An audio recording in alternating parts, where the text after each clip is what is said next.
Hello everyone. Thanks for tuning in. My name is Vaijanti. I handle marketing for Pagesense and I'll be the moderator for this webinar.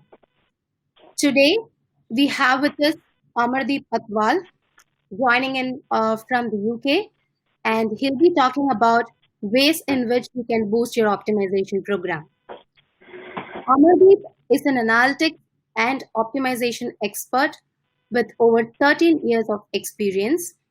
He has helped dozens of clients to add millions in additional revenue while also ensuring best-in-class user experience. Recently, he is also a part of COVID CRAP, which expands to conversion rate aid package, an initiative designed to help businesses that are struggling due to COVID increase their website conversions. Before going to the session, we have some housekeeping rules for you. Look over to your left. Do you see a raise your hand option?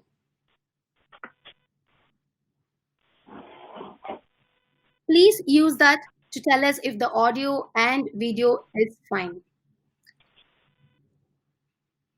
Drop your questions in the Q&A tab. We'll pick some at the end of the webinar and Amadeep will answer them for you. Thank you, Lynn, for confirming it.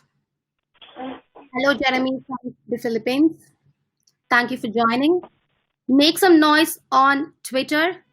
Tag us at Zoho Pagesense and tell us how you like the webinar and topics you might want to see in our future webinars. Without further ado, let's welcome Amardeep. Over to you, Amardeep.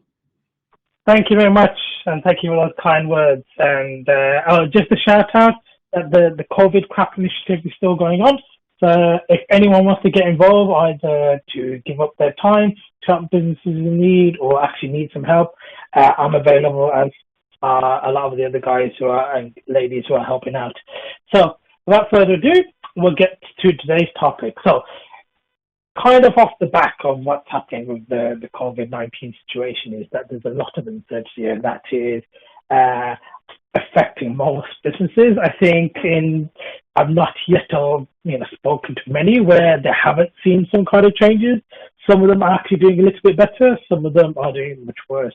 So that's why I thought, every company, I think bar maybe Amazon, has a conversion problem. Even Amazon has those issues, but they know what they are. They're some purposeful. So this is why I decided to give this talk today. Already done the intro. I will tell you, yes, it is true. I ran my first personalization campaign back in 2008. That was a direct mail campaign we did for a large insurance company, where we gave a personalized quote and a personalized map that was sent out in the mail to, I think, approximately almost 1 million customers. And it was so successful that actually one of the UK's largest mapping companies, the Audience Survey, they actually did a big case study of it. So yeah, it was my first taste of personalization, and I saw the power of optimization and personalization, how to use data effectively, which is funny enough, the ethos of this talk. So the things we'll be looking at today, some of them you might not have heard of, some of them you probably will do, but I'm trying to give you a new ways to how to find these issues, how to fix these issues, and how to boost the performance of your optimization program. So without further ado, we'll go to the next one. So the first one is SRM, which stands for Sample Ratio Mismatch. So essentially what this is where the test design does not meet the test results. So you have designed a test to be a 50-50 split, an A and B. However, when you have the data come in, there is a bias towards one of the two, that it is not quite 50-50. Now, depending on how many visitors you got and how many conversions, this could be a massive problem, because it's essentially a data quality issue, but it's also an issue in terms of bias. So it's something that we're going to go into later on as well. So if your data is biased, it cannot be trusted. It means that fundamentally it is not accurate. So I'll give you an example. So let's say you have run a test on the product page, on your product page, trying to get users to ask it. You saw that for the variant, you had a 10% increase at 95% confidence. Great. But then you checked the sample ratio, and you see there's a mismatch. You see actually the variant had 52% of the traffic, and the control only had 48%. Now, what does this tell you? A, that there's data quality issue, but then also B, that the data might be biased. So you might drill down and say, right, okay, the variant actually received 60% of all returning users. Now, we all know returning users convert higher, generally speaking. So this is how your data can be biased. And this is why sample ratio mismatch is a massively important indicator of your data quality. So what are some common causes for sample ratio mismatch? So there's ones that are what I would say user inflicted. So those are, you've stopped a variant early, or you've made uneven traffic distribution throughout the test where you've ramped one up and ramped one down. So those can all have effect. That's fine because that was as you designed it. As long as you've taken those into account, that's okay. However, it's when you meant it to be a pure 50-50 and it's not. That's where the issues arise. So Lucas Vermeer, who heads up the Booking.com experimentation squad, he has two things. He has an extension that you can find at this page, and the extension essentially will look through a lot of the common A/B testing tools. So I think it's Google Optimize is there, A/B Tasty, Convert, a few others as well. So you install the extension, and automatically it will do the calculations for you when you're on the results page of an experiment to tell you if there's been a sample ratio mismatch. Secondly, if you're not using one of these tools, let's say you're using either Optimize or Adobe Target or something else, you can also manually input your numbers and find out if you have a sample ratio mismatch. So that's how you find out sample ratio mismatch, SRM. I'll keep using SRM for short, it's easier to say. So, but what do you do to solve SRM? So, as well, Lucas Vermeer has a great FAQ on there which tells you all the common causes, some fixes you can do. Definitely recommend taking a read of that. But there's two things that you can basically do. One, I would say, run an AA test. This basically will tell you if the issue is with your testing tool or if it's with something with the site. So if you run an AA test, which is, you're running exactly the same version of a page against each other, and you still get a sample ratio mismatch, then it's to do with the randomization stitching of the traffic, in which case then you need to raise a support ticket with your testing tool and say, look, I'm having sample ratio mismatch. I've run an AA test. I still get it. It's something to do with the way you guys are splitting the traffic off.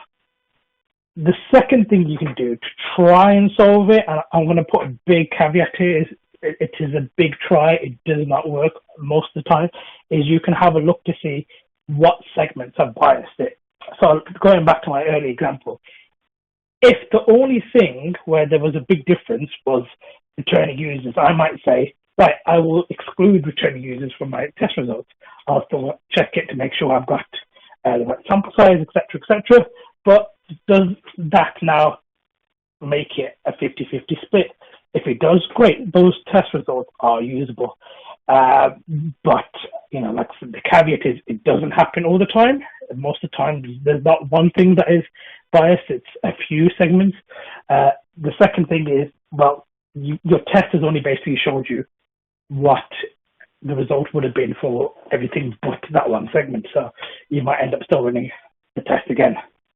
So that sample ratio mismatch, that's why it's a problem. In terms of how often does this happen? So I've spoken with Lucas. He says that Booking.com, it happens about 3% of the time. Some of the other large experimentation companies, such as Microsoft, happens about 7% of the time. LinkedIn, about the same, 7 to 10% of the time. I have seen it as high as 20-25% in some organizations. So it can be a real big problem. And if you're getting this in a large proportion of your test results, which is more than possible, then it could really be harming some of the decisions you're making. And that's why if you want to have a top-notch experimentation program, you need to be taking into account a sample ratio mismatch. Okay, moving on. So, QAing, quality assurance, essentially is there to make sure what you are shipping, what you're putting live on the site is what you're meant to put live. Now, it happens very much so in everything that is released in an actual development release, less so with test releases. Usually what I see happening in a lot of organizations is experiment is built, it might get checked on one browser, maybe a few browsers, maybe someone's personal device, and then it goes live. However, has it been checked on different screen resolutions? Have it been checked on different browsers and different operating systems? Have it been checked on different browsers and different devices? Odds are no. When it would be put live for a proper development release, it would be. However, when we do experiments, we tend to be a bit slapdash. Now, I think this causes a couple of issues. A, your data quality is going to be ruined because you're going to have some segments where it didn't work and they're going to be polluting your data. But also B, eventually you are going to put something live that potentially could be broken for a bunch of your users. Hopefully it'll get found, but it may not be. So I would say this is a big issue. As I said, I've checked online, I found some stats that said something like 1 in 5 tests has some kind of issue with some segment or another, and it's usually down to the devices. I've even seen it happen where midway through a test, Android has released a new version of Android, and that has broken the test. So there's sometimes you can't, you can test all you like before a test goes live, but you've got to be constantly monitoring your test results. You've got to be checking what's going on. So a great tool for this is Browser Stack. I've used it a lot. They even have a free option. You can get, I think it's 15 days free. And, it's great. It will test devices, browsers, resolutions, operating systems. Nice and quick, get it done. And you can see, does it look the way you meant it to look? Does it behave the way you meant it to behave? Because if it doesn't do those things, then that's massively biasing your results. So, like I said, QA test before they go live, keep an eye on the results, check afterwards as well. If afterwards you see, right, the test worked amazingly, but for Safari on an older version of Mac OS, it didn't. It was absolutely awful. Go back and check. If you've got screen recording software, find out those users and see how did it behave. Odds are something will be broken, something's not working the way it's meant to, and like I said, this can really bias your results. So QA your tests before they go live. Keep an eye on your results as it's being live, and double check afterwards as well. So that's number 2. Okay, so number 3 is checking for outliers in your test results. So this is really important for non-binomial metrics. So a non-binomial metric is any metric that is not straight yes or no, 1 or 0. It is, I'll give you good examples, is things like average order value, revenue per user, revenue average time on page, quantities ordered, anything where there's a range of value that can be gathered. Now, when you have these kind of tests, KPIs, an outlier can massively skew your result one way or another. I had a test a while ago for e-commerce client who made luxury gifts, and average order value I think was around about £25. Typically, people just buy one at a time. So what we were running a test, and we found out that we were looking to increase revenue by having sales in the basket. Very classic e-commerce test, done all over the shop. It had been working great, but all of a sudden it was losing. And it wasn't until afterwards I analysed the results, and I saw that actually that's because there was a £2,500 order in the control. When the average order value is £25, £2,500 will massively skew the results.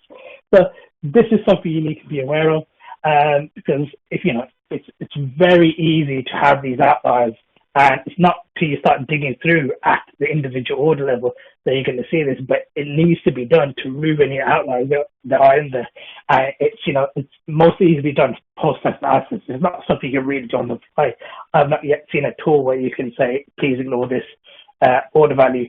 There probably are some out there, but the common ones don't let you do that.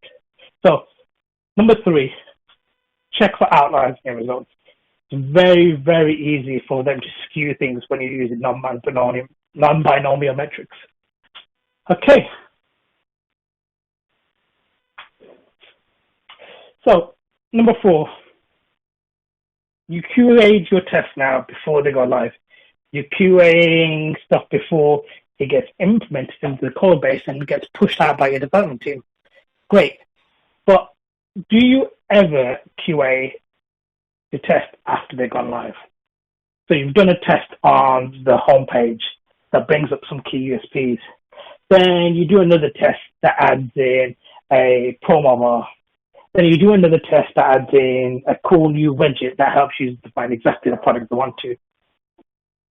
So now you've got 3 kind of tests that are all been put live into the same rough kind of area that might be interacting with each other. Now, odds are you wouldn't go and test all those 3 things at the same time because they'd be very different. So how do you know when this all goes live that it's going to behave the way you thought it was going to do?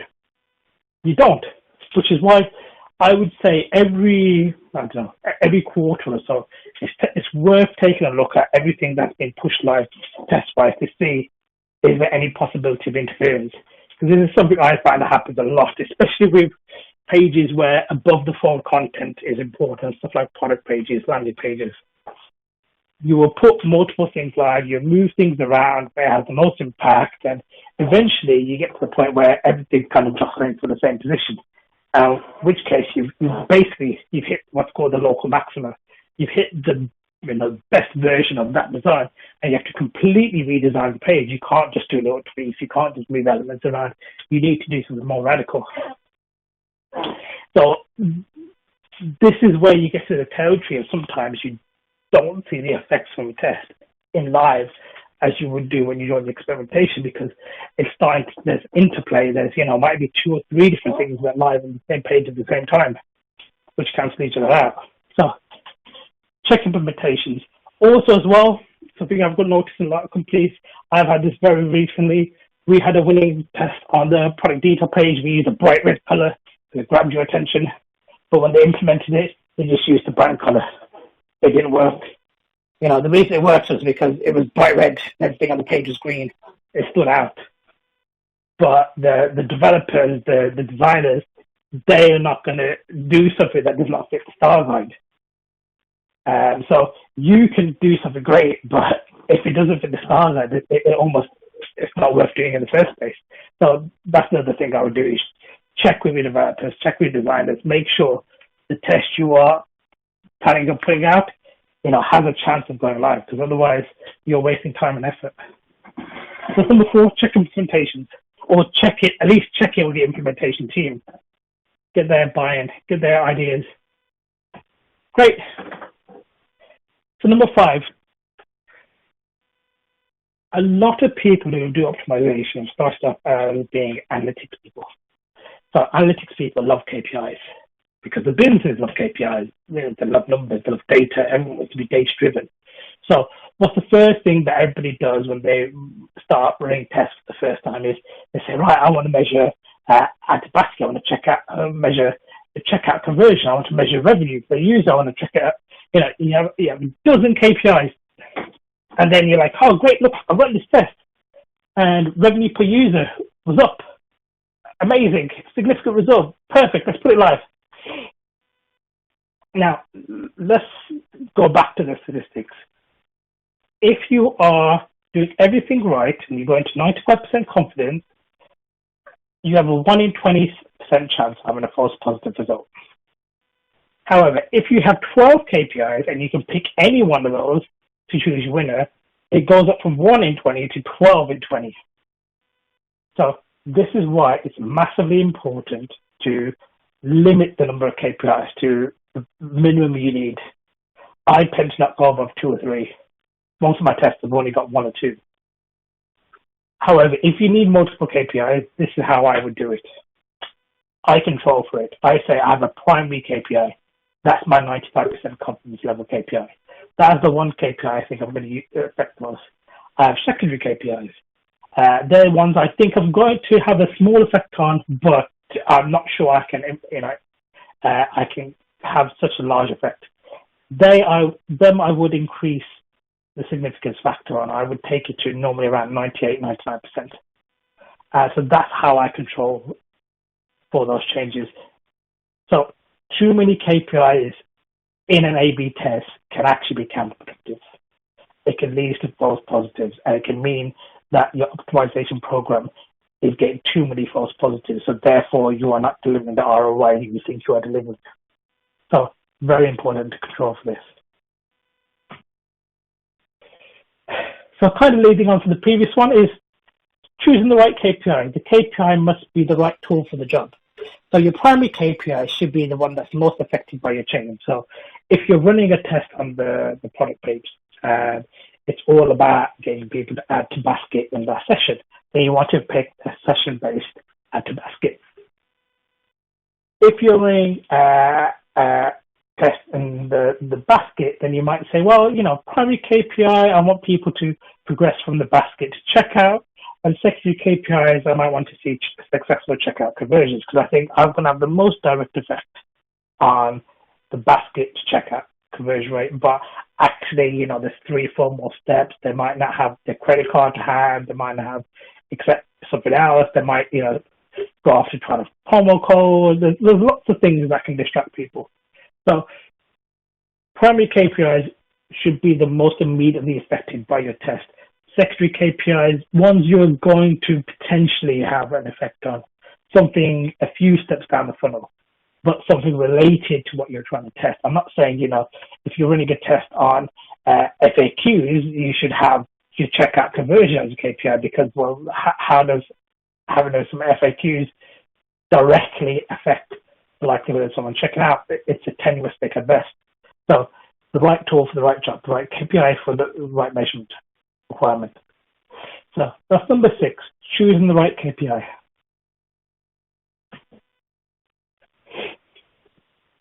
So all client-side A/B testing requires cookies to a greater or lesser extent. Some of them I've got other workarounds, but I'll come to those in as well.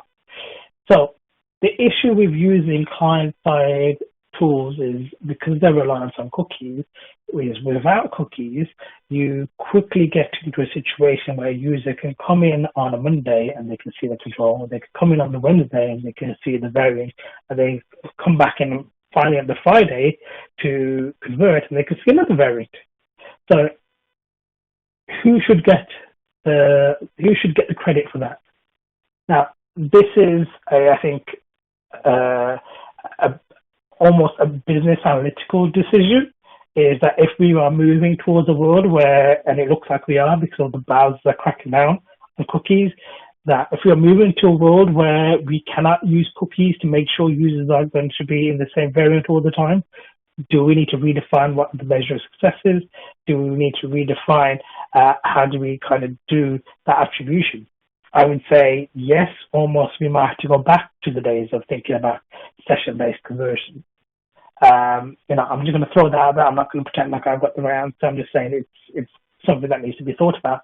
But in terms of how do you take into account things like ITP and what Mozilla are doing and what Microsoft are doing, is look into analytics, see how many users this affects. There are sites out that will tell you, what is blocked by each of the browsers, so you can have a look to see, how many of these users affect. If you're lucky and most of your users are Google Chrome, great, because obviously Google has got the laxest security around cookies because they need them for their advertising work. So, as I said, potentially you want to only look at session-based metrics if you have a large proportion of users that are going to be affected by things like ITP and the stuff that Mozilla and Microsoft are doing. There is no quick fix for this. The only other option is to either use local storage, but local storage is also being impacted by various changes coming through.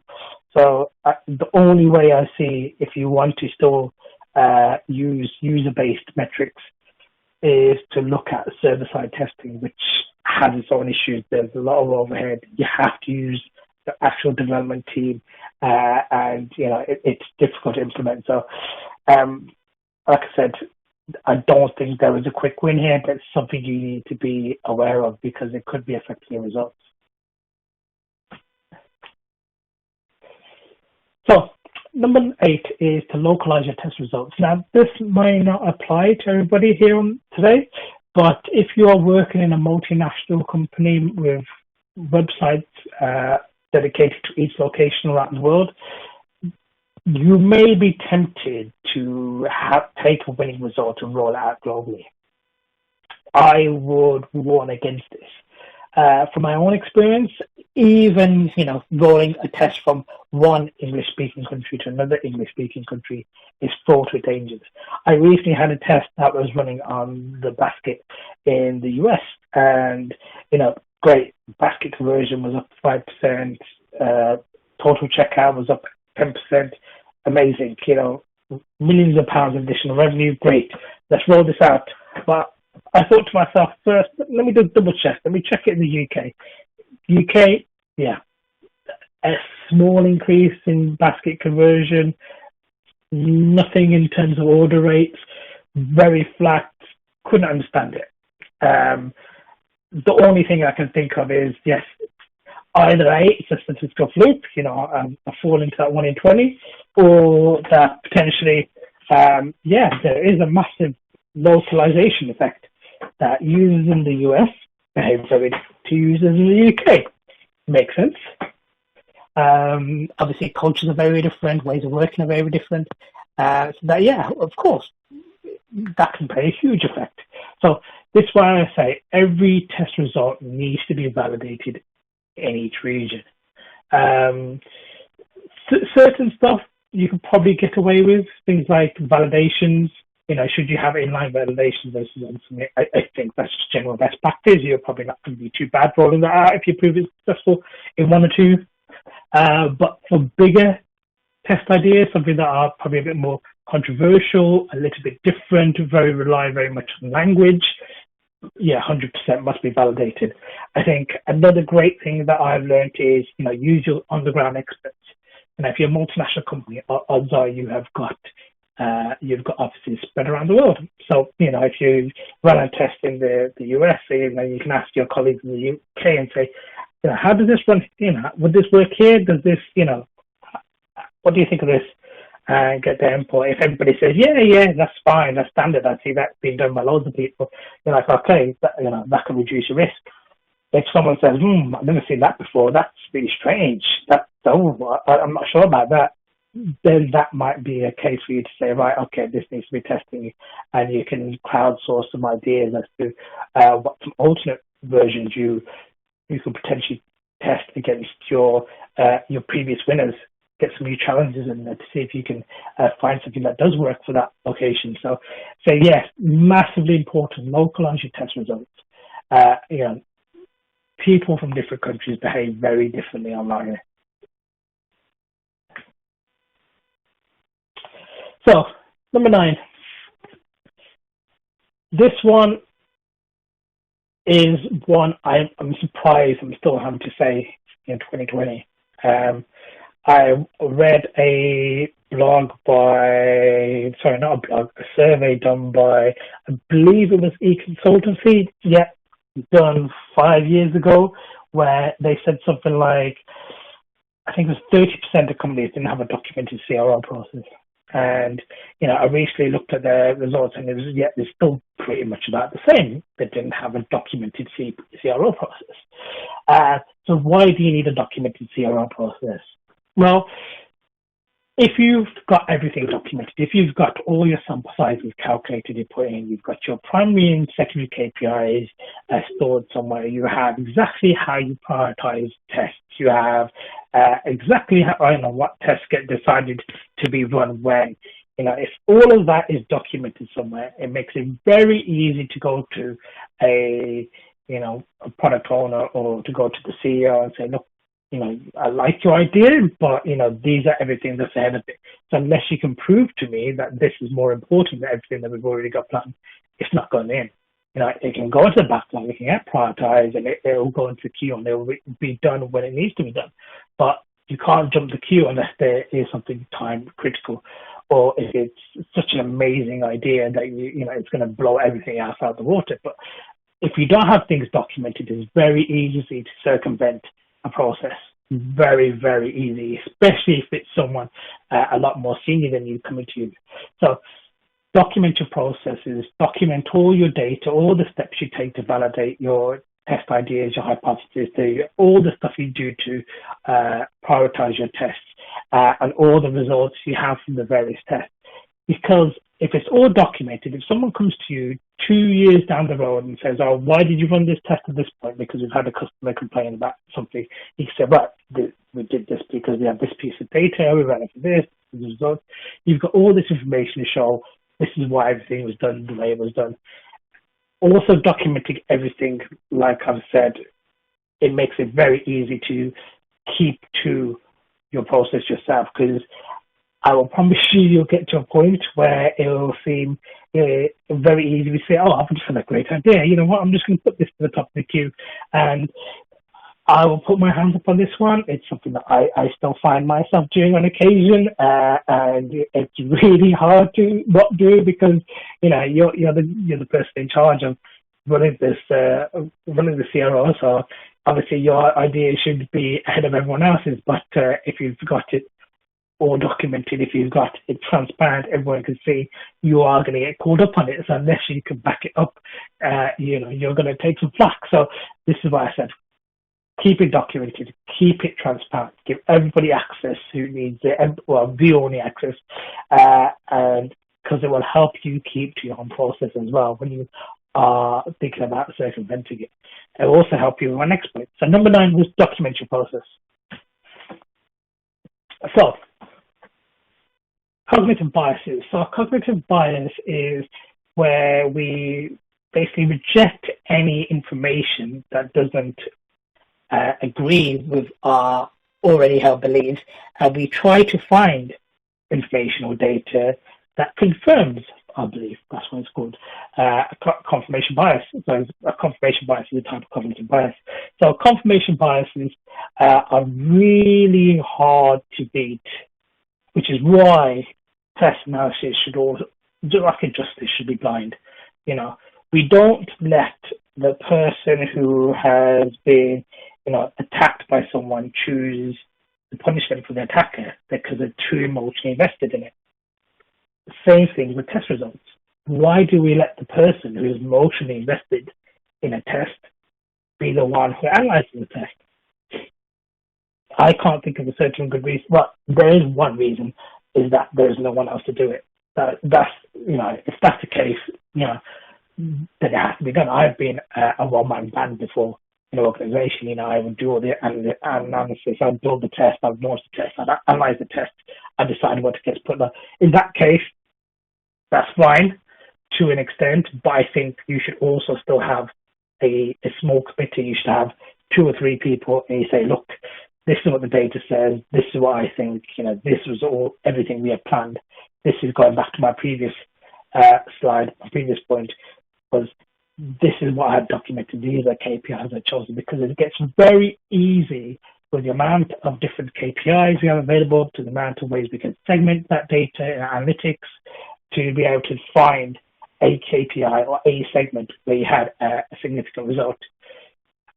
And you know what? It's a massively easy test. It's massively easy issue to fall into a test, because like I said, if you are emotionally invested into a test, which, I think a lot of us do we come up with this great idea, we find this great bit of insight, we've come up with a really unique, clever solution, and then we, put it live and suddenly, well, it's done absolutely nothing.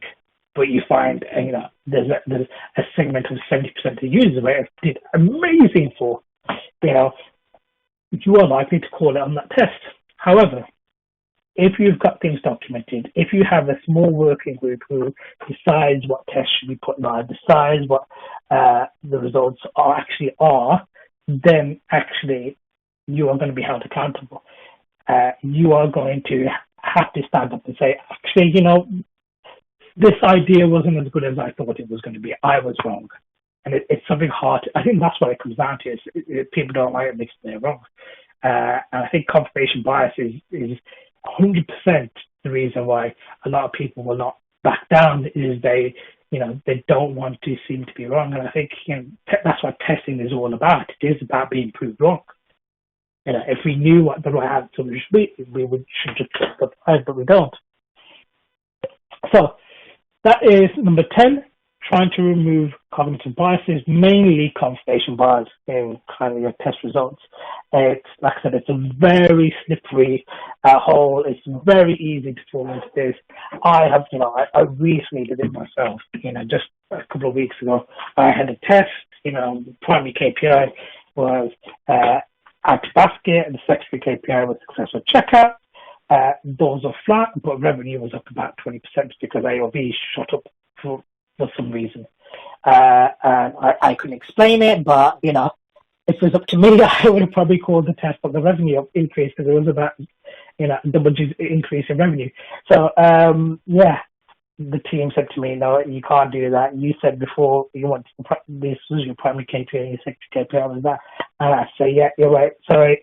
I was just too emotionally invested in this test and I had to hold my hands up. So, yeah, really, really important that you have other people at least look over your results, even if you're the one having to do the analysis. If you have someone separate who can do the analysis, great. Give it to someone else. Say, look, you decide who calls it. You've not been involved in coming up with this test. You're going to be making a decision based upon data rather than based upon your emotional connection.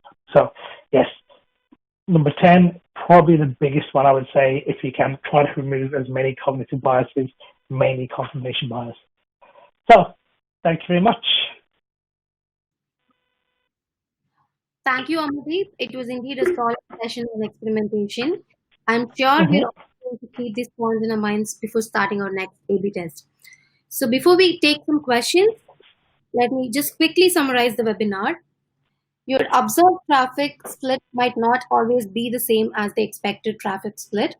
Check for sample data mismatch before jumping into conclusions. QA test all your experiments, see how they are served across platforms and devices before making it live. Check for outliers.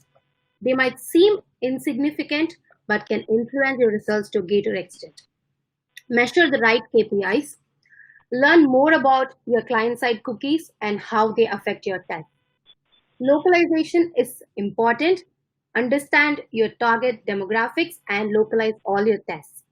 Document the whole experimentation process so you can always go back and use the process for your future tests. If you are the one creating the experiments, you should not validate the results because your cognitive biases might trick your brain into believing your results are always right. So ask one of your colleagues to validate it for you. So that's about it. So now let's move on to the Q&A session.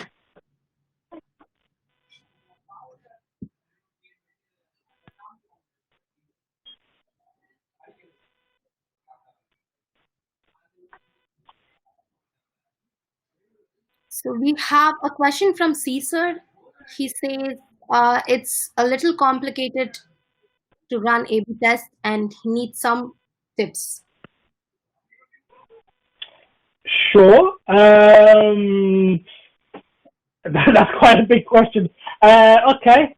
So, it almost needs a follow-up question. What are you finding complicated? I think the things that people find hardest to run A/B tests is, I find the three areas is A, getting the data. How do you come up with ideas to test? So I tend to look at two or three different things. I tend to look at where are the biggest opportunities, where are the biggest dropouts, where what pages have got high traffic but low conversion rates. So that kind of thing kind of helps you narrow down your focus. But then that tells you what or where the issues might be. But then you need to try to think of what are solutions, why are the users having these problems. So then you would use something more quantitative, so things like session recording, surveys. I even like to do competitive research, see what other people are doing in your sphere. I'm not saying just blindly copy them, but if they have, like, let's say, their navigate the search, they have made their search really prominent. Why? Is it because your target market is that's how they like to find products? They want to use search. It can give you ideas to test. In terms of building tests, that's another area I think people struggle with. I've had to pick up, some basic coding skills just so I can build simple tests. Otherwise, I'm totally reliant on developers. There are also other great companies out there that will build tests for you. There's guys at Team Croco. That's all they do is they build tests for agencies and clients. And so, yeah, great to use that. You can even use freelancers as well. The final bit I think people struggle with is the analysis of test results. There's lots of great content out there of how do you calculate things like statistical significance, how do you choose the right KPIs. So I think it's, concentrate on those three areas. If you get those sound, if you get those right, I think, yeah, you're going to have some good results. Okay, so Indiana asks, this is slightly unrelated to the presentation, but do you have any recommendations or best practices for testing and optimizing a low traffic website? Mm-hmm. So yes, I've dealt with a lot of traffic websites in my career. I would almost go to the point to say you cannot effectively test a low traffic website, because if you do not have the traffic to get the statistical significance in a relatively short period of time, I'd say under 6 weeks or so, then you cannot 100% say that any changes you see are down to the changes you made on the page. In which case, I would say you need to do more in terms of like user research and UX kind of work. You need to go and validate, is this a good design? Does it, what are the user problems? What do I need to solve? Once you do that, then you don't just, change a headline or change a button copy or make a small tweak to a page. You have to almost radically redesign the page. You can't just do small little enhancements. You have to do a radical redesign because the traffic's so low. The minimum detectable effect you're going to need is massive. So you have to change a lot. You almost have, like I said, change everything at once and see if it works. Unfortunately, unlike A/B testing, you can't just try out one thing at a time to see what one thing works. You have to go big. You have to be bold. You have to make large wholesale changes across multiple elements. So, yeah, it's very difficult to test low traffic websites, but the only thing I've had work is, lots of UX, lots of user research, and making large wholesale changes. We have one more question. Sandeep says, you mentioned that the same test on multiple country sites, even if those sites are the same template, should be avoided. We tend to do this, but set it up so that we can see the aggregate results and the individual country results, so we can benefit from the increased traffic whilst also monitoring country nuances. Are there Yeah. any issues with this method that you can see? That's a method I've used before myself as well. I think it kind of links back to the previous question. If you do struggle with traffic, then it is sometimes worth running in multiple countries. But I would say, like I said in my talk, one country can behave very differently to another country. So in which case, the only things I would warn against is just be 100% sure is that, when you're looking at the results in the aggregate, you don't have big outliers that we're throwing off. Because it might be that it worked amazingly in, let's say, China, but it didn't work at all in Japan. Right? In which case, all you've done is prove that it worked really well in China. You've not proved it worked really well in Japan. So why would you then launch it in China and Japan? So yes, you can run it in aggregate and you can look at that, but don't just say, right, this worked really well for Asia Pacific, so we're going to launch it to all Asia Pacific if there are certain countries in that where it didn't seem to have any effect, or it didn't seem to have a positive effect. So that'd be my one word of warning. Thank you for answering that. With this, we have come to the end of the webinar. If you have more questions, please feel free to connect to Amrdeep on LinkedIn or Twitter, and he will help you with that. So thanks again for joining in today. We have more webinars coming up, so see you at the next one. Thank you. Thanks a lot, guys. Yeah, thank you.